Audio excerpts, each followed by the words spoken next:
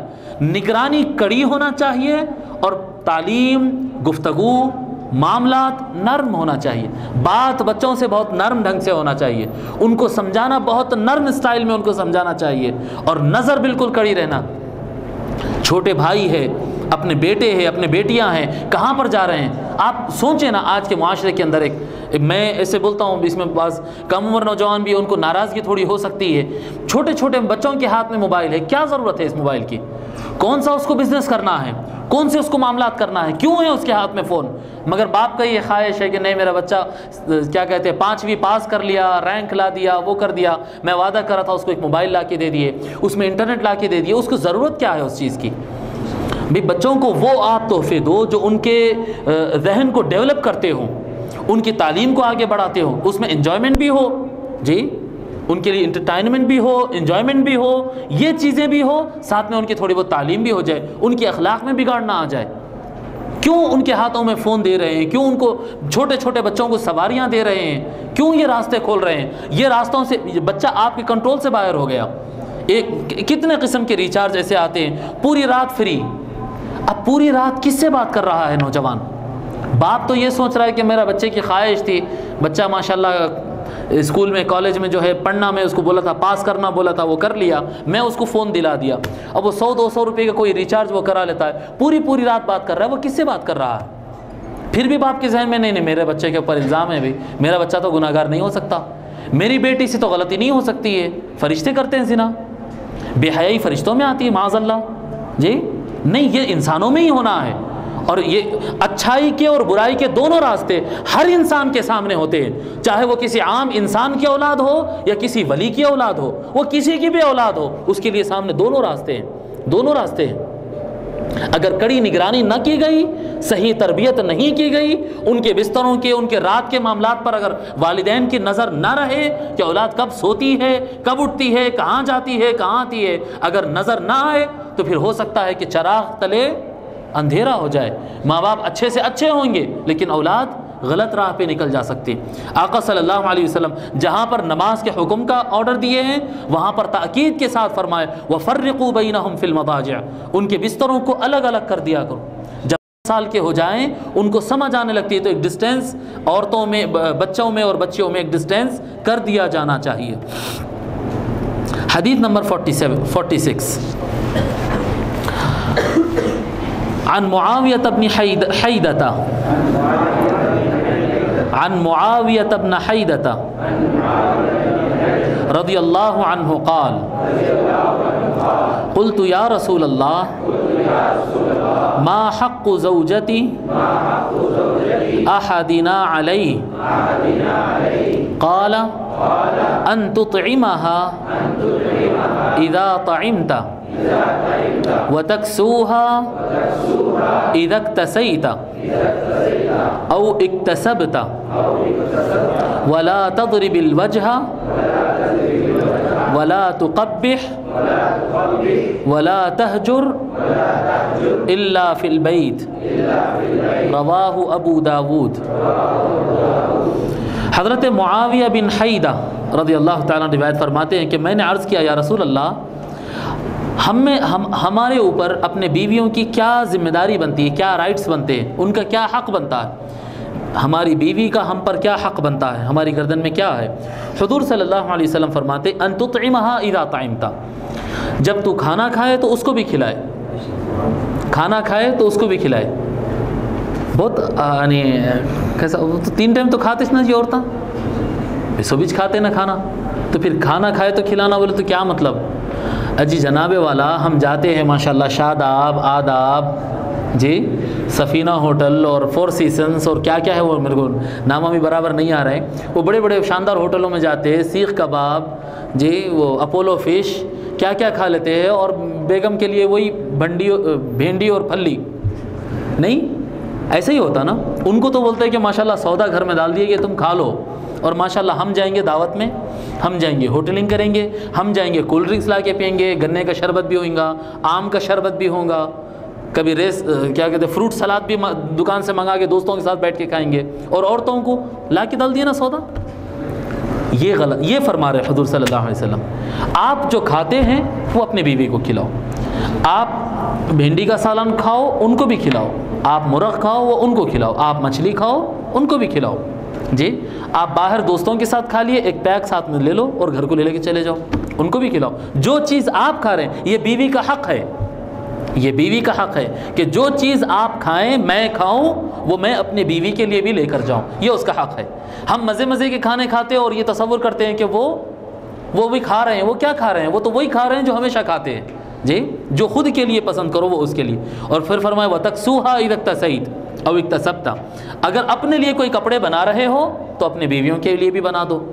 جب تم اپنے لیے کپڑے بناؤ یا جب تم کماؤ، او اکتسب مطلب جب کماؤ، جب تمہاری آمدنی ہو، انکم ہو، کماؤ تو اپنے لیے، اپنے بیوی کے لیے اچھے جوڑے بنایا کرو.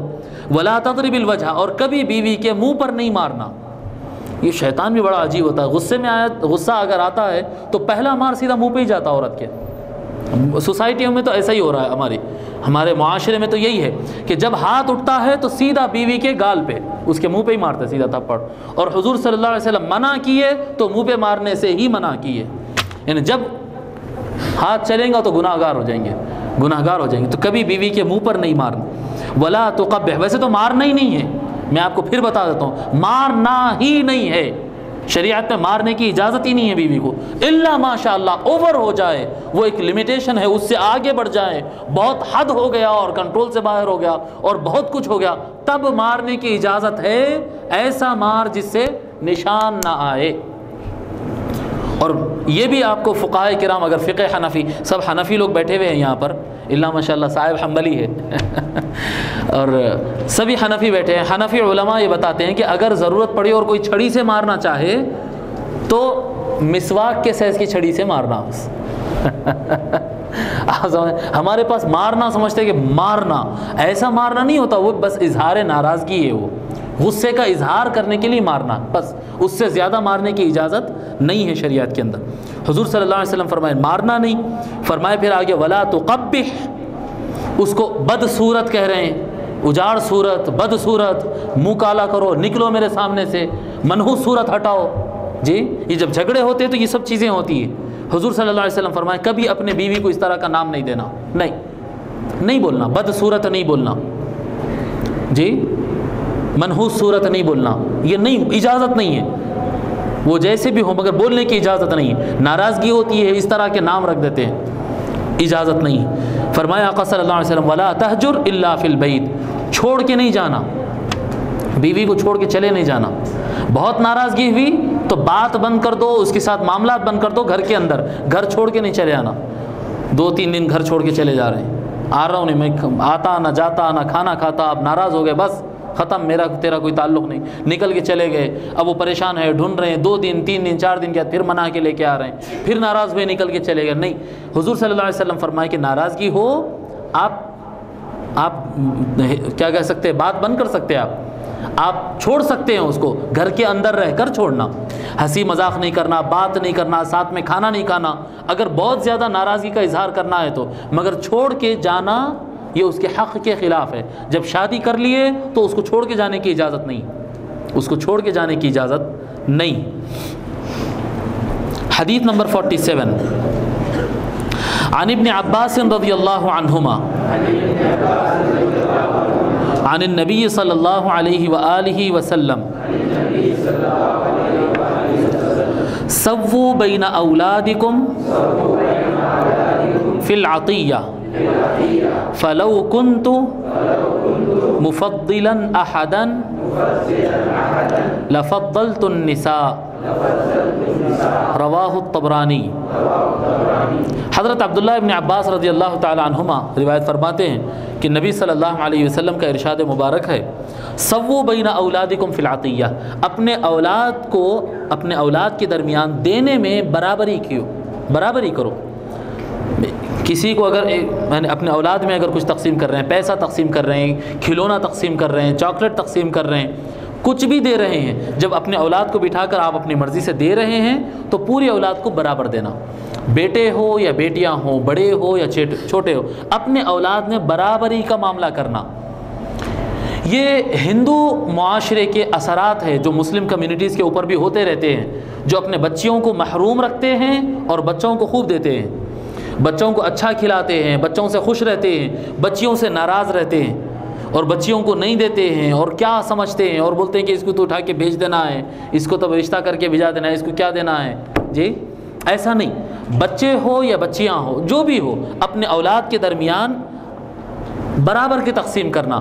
پھر آگے حضور صلی اللہ علیہ وسلم، اگر میں کسی کو زیادہ دینے والا ہوتا، جی میں سب کو برابر ہی دینا ہے، اگر میں کسی کو فضیلت دیتا اور اس کو زیادہ دینے کا اگر آرڈر دینے والا ہوتا تو یہ کہتا کہ بچیوں کو زیادہ دیا کرو.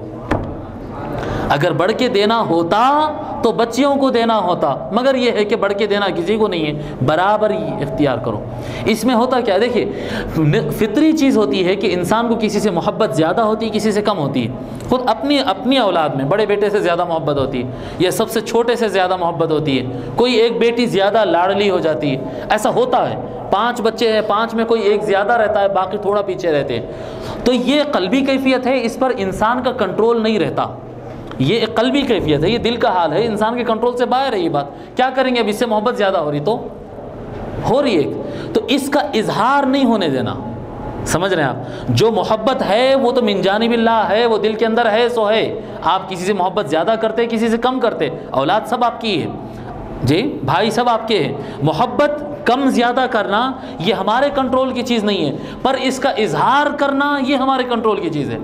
جب ہم محبت کریں، سیدنا امام حسن رضی اللہ تعالیٰ عنہ حضور صلی اللہ علیہ وسلم کے پاس تشریف لاتے، حضور صلی اللہ علیہ وسلم ان کے گال کو چومتے اور اپنی گود میں بٹھا لیتے. پھر امام حسین تشریف لاتے تو ان کے بھی گال کو چومتے اور ان کو بھی گود میں بٹھا لیتے. سمجھ میں آ رہی بات، یہ حضور صلی اللہ علیہ وسلم کے، یہ تو ان کی محبت ہے اور ان کی محبت تو دونوں کے لیے برابر ہے. جی مگر اس میں تعلیم بھی ہے، امت کے لیے تعلیم بھی ہے کہ ایک بیٹا آئے آپ اس کو چوم کے گود میں بٹھائے اور دوسرا آئے اس کو گود میں لے کے گود میں بٹھا لے تو اس کو ایک فیلنگ آتی ہے. ایک بچے کو 2 مرتبہ دے دیے، ایک بچے کو 1 مرتبہ دیے، اس میں فیلنگ آتی ہے. ایک بچے سے زیادہ بات کرے اور ایک بچے سے کم بات کرے، اس میں فیلنگ آتی ہے. سو آپ محبت جو ہے وہ دل اگر ادھر مائل ہوتا ہے تو اس پر آپ کا کنٹرول نہیں ہے، پر اظہار کرنے میں کنٹرول ہونا چاہیے. اظہار سووا بین اولادکم فی العطیہ، جب کوئی چیز دو تو اپنے اولاد میں برابر دیا کرو، چاہے وہ کوئی چیز دینے والی چیز ہو یا پھر اظہار محبت ہو، وہ اپنے اولاد کے درمیان برابر دیا کرو. حدیث نمبر 48، ہم تھوڑا تیز چلتے ہیں، ایک صفحہ اور پڑھنا ہے، 15 منٹ ہی ہمارے پاس باقی ہے. عن ابن عباس رضی اللہ عنہما قال قال رسول اللہ صلی اللہ علیہ وآلہ وسلم ما من رجل تدرک له ابنتان فيحسن إليهما ما صحبتاه أو صحبهما إلا أدخلتاه الجنة. رواہ ابن ماجہ. اس کی بعد کی حدیث بھی پڑھ لیتے ہیں، حدیث نمبر 49، تقریباً ہم معنی حدیث ہے، اس کو بھی پڑھ لیتے ہیں. عن ابی سعید الخدری رضی اللہ عنہ قال قال رسول اللہ صلی اللہ علیہ وآلہ وسلم من عال 3 بنات فأدبهن وزوجهن وأحسن إليهن فله الجنة.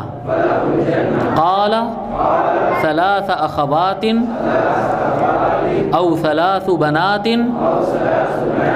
أو بنتان أو أختان. رواہ ابو داود.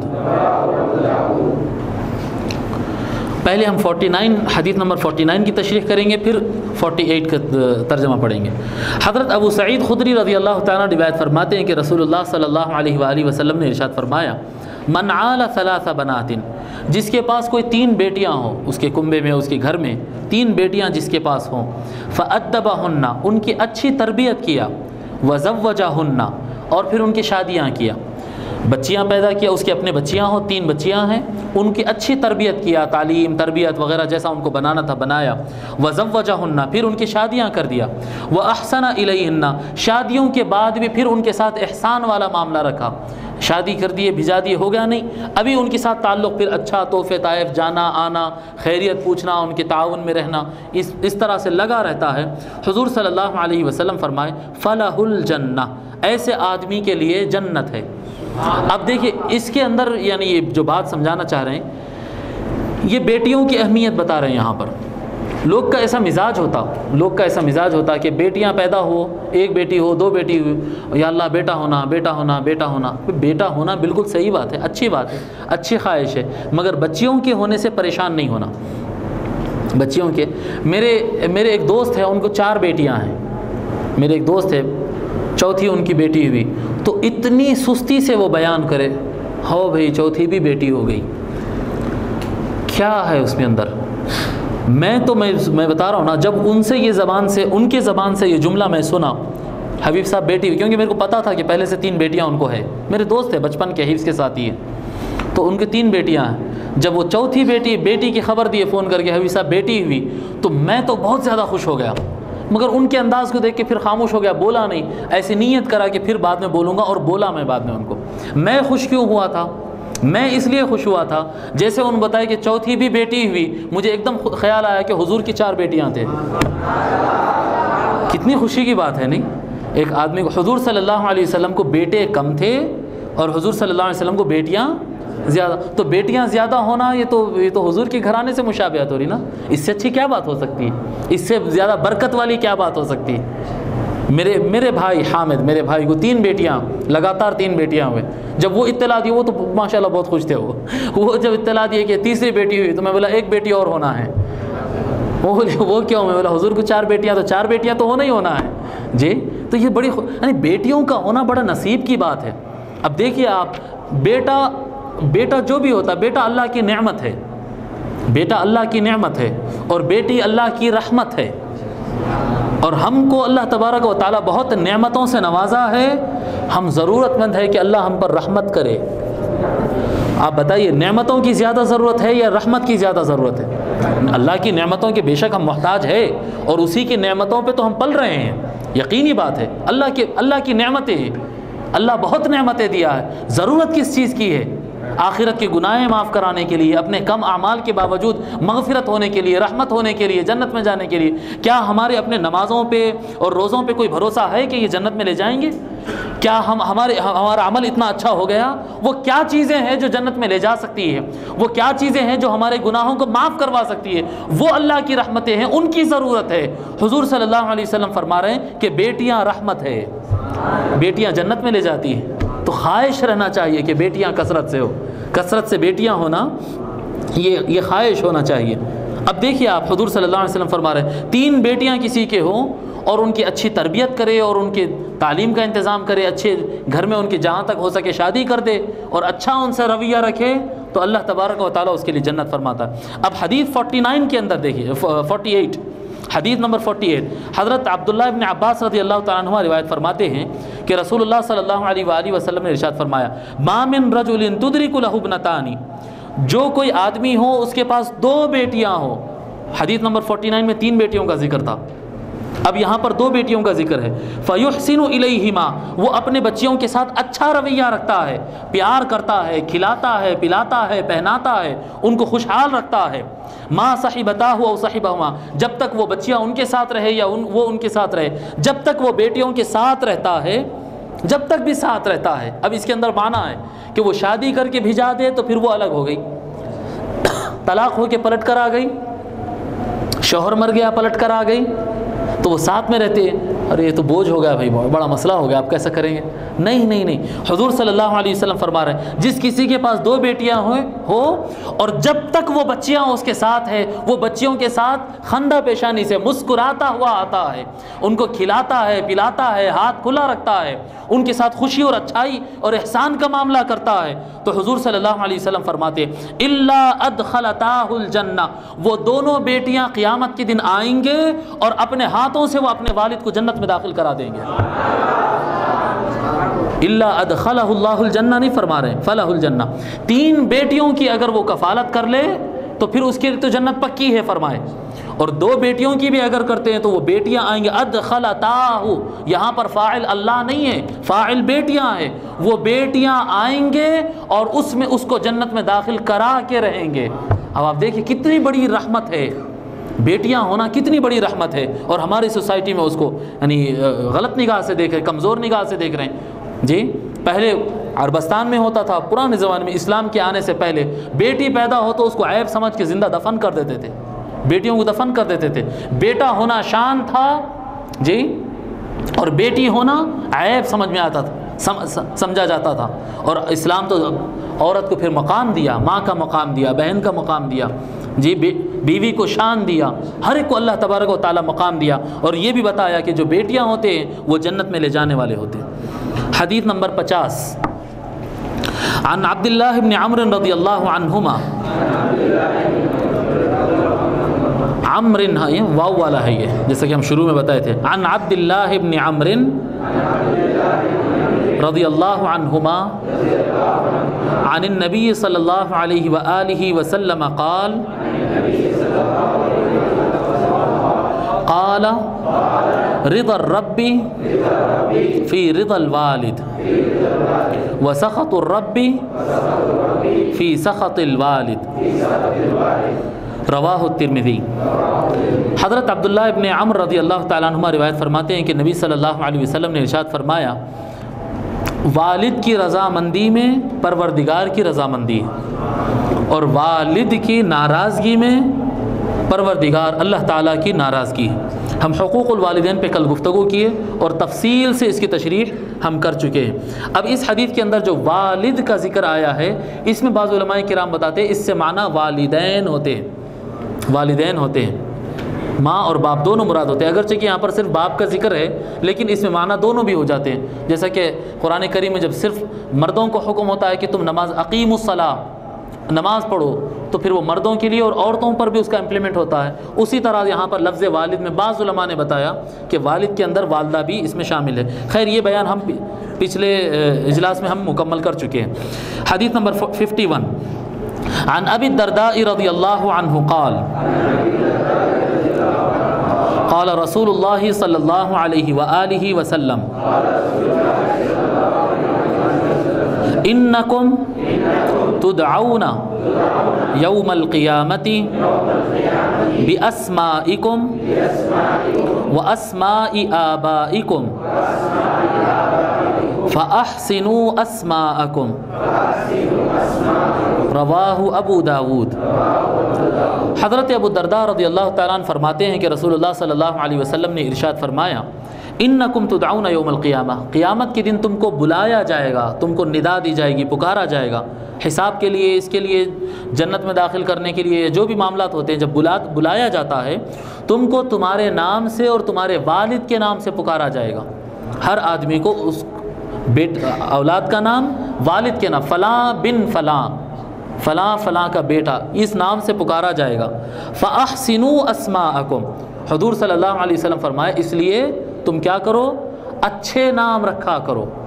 نام کے اندر معنویت رہنا، نام کے اندر اس کے معانی اچھے آنا چاہیے، اس کی میننگ اچھا رہنا چاہیے۔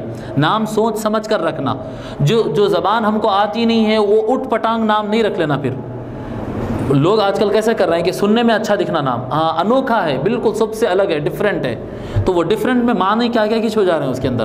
کئی نام تو ایسے بھی مل رہے ہیں کہ جس کی کوئی میننگ ہی نہیں ہے، سرے سے بس رکھ دیے نام صرف بس ایسے ہی رکھ دیے۔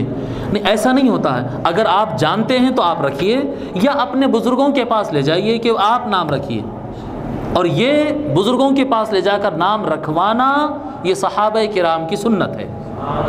صحابہ کرام، بہت سارے صحابہ کرام کا یہ عمل رہا ہے، ان کے گھر میں بچہ یا بچی پیدا ہوتی تو وہ لا کر حضور صلی اللہ علیہ وسلم کی گود میں ڈال دیتے اور عرض کرتے یا رسول اللہ آپ کوئی نام ان کے لیے تجویز فرما دیجئے، پھر حضور صلی اللہ علیہ وسلم نام رکھتے۔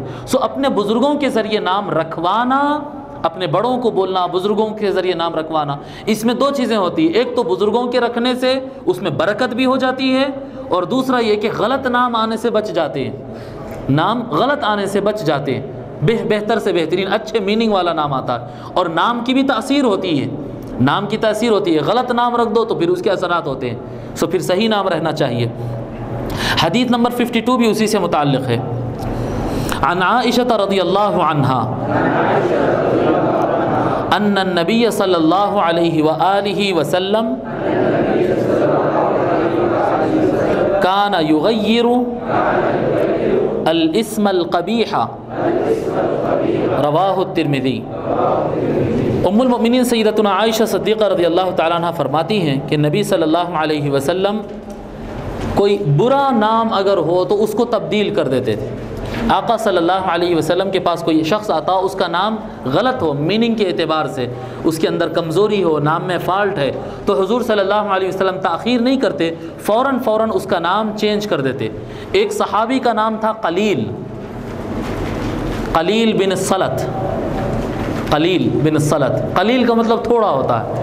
حضور صلی اللہ علیہ وسلم نام چینج کر کے ان کا نام کثیر کر دیے، زیادہ، کثرت والا، زیادہ، کثیر بن الصلت۔ آپ روایتوں میں آپ کو حدیث کے اندر جگہ جگہ ملیں گا عن کثیر بن الصلتی، روایتوں میں ملیں گا کثیر بن صلت روایت کرتے صحابی رسول۔ ان کے ماں باپ رکھے سو نام نہیں تھا، ان کے ماں باپ تو نام قلیل رکھے تھے، حضور صلی اللہ علیہ وسلم نام کثیر کر دیے۔ اس میں دو باتیں معلوم ہو رہی۔ پہلی بات یہ کہ جب اولاد پیدا ہو تو بڑوں کے پاس نام لے جا کر رکھا کرو تاکہ نام میں غلطی نہ ہو، اچھے نام رکھا کرو۔ اگر کسی کا غلط نام پڑ بھی جائے اور ایک عمر کا حصہ بھی گزر جائے، نام اگر خراب ہے، غلط ہے، تو اس کو پھر چینج کر دینا چاہیے، کوئی اچھا نام معلوم کر کے اس نام صحیح کر دینا چاہیے۔ حضرت صدیق اکبر رضی اللہ تعالیٰ عنہ کا پہلے نام کیا تھا جو ان کے والدین رکھے؟ ان کا نام تھا عبد الکعبہ، عبد الکعبہ نام تھا ان کا، کعبہ کے بندے۔ کعبہ کے بندے کیسا ہوتے؟ بندے تو اللہ کے بندے ہوتے، کعبہ کے بندے کیوں ہوتے؟ پھر ان کا نام چینج کر کے کیا رکھا گیا؟ جی عبداللہ، ان کا نام عبداللہ۔ ابو بکر ان کی کنیت تھی، ابو بکر نام سے ان کو پکارا جاتا تھا۔ صدیق اکبر رضی اللہ تعالیٰ عنہ کا نام عبداللہ، اور یہ نام حضور صلی اللہ علیہ وسلم رکھے، ان کا نام حضور صلی اللہ علیہ وسلم، ان کا نام عبداللہ رکھے۔ بہت سارے ایسے غلطیاں ہو جاتے ناموں کے اندر۔ عرفان کا مطلب ہوتا ہے پہچان، لوگ نام رکھ لیتے ہیں عبد العرفان، پہچان کا بندہ۔ ریحان کا مطلب ہوتا ہے پھول، خوشبو، عبد الریحان، جیسا عبد الرحمن رکھتے ہیں تو ویسا عبد الریحان نام رکھتی ہے۔ تو یہ کیا ہے؟ یہ بڑوں سے مشورہ نہیں کرنے کی وجہ سے ناموں میں اس طرح کی غلطیاں ہو جاتی ہیں۔ اس طرح کی غلطیاں نہیں کرنا، بزرگوں سے نام رکھوانا، اپنے بڑوں سے نام رکھوانا، اس میں برکت ہوتی ہے۔ اللہ تبارک و تعالیٰ سے دعا ہے کہ مولا جو کچھ ہم پڑھ رہے ہیں، سنا رہے ہیں، سن رہے ہیں، لکھ رہے ہیں، مولا اس پر عمل کرنے کی توفیق عنایت فرما، اس کو یاد رکھنے کی توفیق عنایت فرما، آگے دوسروں تک پہنچانے کی توفیق عنایت فرما۔ وما علینا الا البلاغ۔